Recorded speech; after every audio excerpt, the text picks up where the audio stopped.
नमस्कार, आपलं Khanapur news portal मध्ये सर्वांचे स्वागत। हिंदू धर्मीयाकडून जिल्हाधिकारी कार्यालयावर मूक मोर्चा, 15,000 पेक्षा जास्त नागरिक व महिलांची उपस्थिती। मंजुनाथ धर्मस्थळाची बदनामी करणाऱ्यावर कारवाईची मागणी।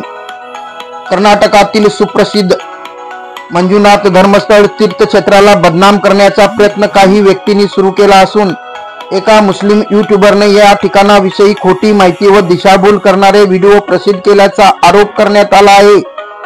या व्हिडिओमुळे हिंदू धर्माची बदनामी होत असल्याचा ठपका ठेवून संबंधितांवर कठोर कारवाईची मागणी करत हिंदू धर्मीयाकडून आज मंगळवार दिनांक 19 ऑगस्ट रोजी भव्य मूक मोर्चाचे आयोजन करण्यात आले होते। या संदर्भात आजपर्यंत धर्मस्थळ परिसरातील तब्बल 17 ठिकाणी खोदकाम करण्यात आले, परंतु कोणताही ठोस पुरावा अथवा वस्तू मिळाली नाही। तरी देखील धार्मिक भावनांना ठेच पोचवून समाजात गोंधळ उडविण्याचा प्रयत्न सुरू असल्याचा आरोप आंदोलकांनी केला। मोर्चाची सुरुवात बोगारवेस येथून झाली।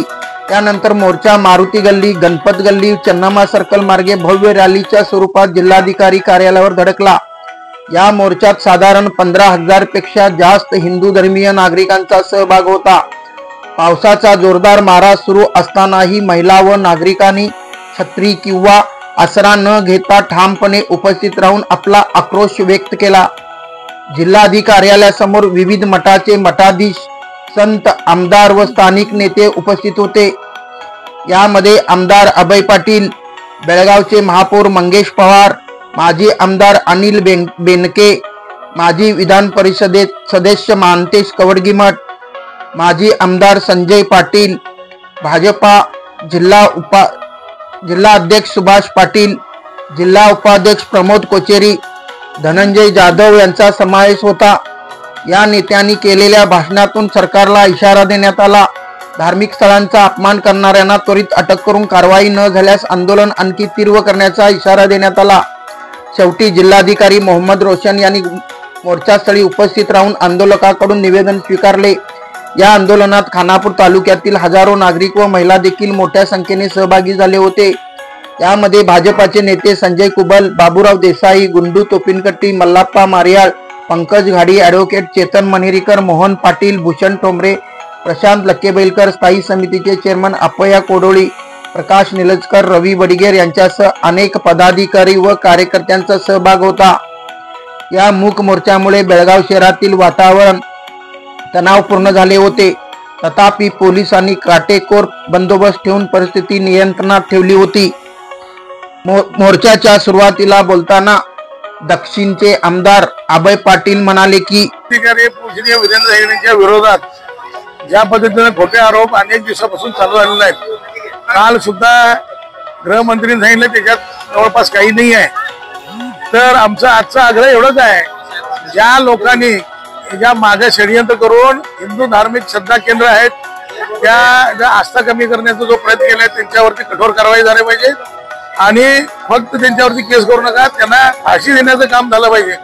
म्हणजे लोकांच्या मध्ये इतकं रोष आहे, काय करतील सांगता येत नाही। त्यासाठी आमचा आज बेळगावच्या वतीनं जो मोर्चा आहे, मूक मोर्चा आहे, तर आज अनेक स्वामीजींच्या नेतृत्वामध्ये हे आज मोर्चा आहे आणि आम्ही जिल्हाधिकारी कार्यालयापर्यंत मौन मोर्चा काढत आहोत, मूक मोर्चा काढत आहोत। आणि आमचा आग्रह एवढाच आहे की जे मागे आहेत त्या सगळ्यांना अनेक वर्षापासून चालू आहे। एक केस घेऊन सीबीआय इन्क्वायरी झालं, सगळं झालं, तरी सुद्धा अनेकदा मग कुठल्या इन्क्वायरी करणार? सगळ्या इन्क्वायरी संपलेल्या आहेत। प्रत्येक वेळेला नवीन एक नाव चालू करायचं, नाव बदनाम करायचं। आता हे अखेर यापुढे सरकारने त्यांच्यावरती कारवाई केलं नाही तर जनता चोपून पूर्ण कर्नाटकामध्ये काय करायचं सांगता येत नाही। त्यासाठी सरकारला विनंती आहे, या लोकांना, युट्यूबरना, जो मुसलमान आहे तो हिंदू धर्माच्या बद्दल काय संबंध आहे त्याला, आणि त्याच्याबद्दल त्या धर्माचे लोक एकट्यावर बोलत नाहीत, भारतामध्ये आहेत की नाही यांनी? तर आमचा आग्रह आहे, या मुसलमान आणि बाकीचे जे कम्युनिस्ट लोक ज्या षडयंत्र करतात त्यांच्या विरोधात लवकर कारवाई केलं पाहिजे। आज बेळगावमध्ये धर्मस्थळला अपप्रचार करण्याच्या षडयंत्रामध्ये जे लागले लोकांच्या विरोधात धर्मस्थळ वाचवा, धर्म वाचवा ह्याच्या संघानं आज इथं बहुसंख्य धर्मस्थळचे भक्त आणि हिंदू धर्माचे सर्व लोक, मठाधीश, सर्व नेते इथं जमलेले आहेत। आणि ह्या बेळगावमध्ये आज या हिंदू धर्मीय आज प्रतिभटना रॅली आम्ही काढलोय। आज बेळगावचं विधिमंडळ अधिवेशन सुरू आहे. शासनाने ओपन माफी मागावा. SIT करतो म्हटलं, 17 जागातून उत्खनन केला, 17 जागामध्ये आपण उत्खनन केला, काही मिळालेलं नाही आहे. एक यूट्यूबर सांगतोय, एक अनामिका सांगतोय, त्या निमित्तानं तुम्ही 17 जागावर तुम्ही उत्खनन करता. ह्याच्या विरोधात म्हणजे हिंदू धर्मामध्ये फूट पाडण्याचं काम त्यांनी करायला लागले. त्यांनी सरकार आज विधिमंडळाचं अधिवेशनमध्ये त्यांनी माफी मागावं आणि धर्मस्थळाचं धर्मसंरक्षण करायचं काम शासनानं जरी केलं नाही तर हिंदू धर्मी आम्ही सक्षम आहे. आमचं धर्मक्षेत्र असू दे, लोकांना प्रोटेक्शन करण्याचं हिंमत आमच्याकडे आहे. आज सुद्धा वेळ गेलेली नाही. शासन सभेमध्ये त्यांनी माफी मागावं आणि हा SIT बंद करावा हाच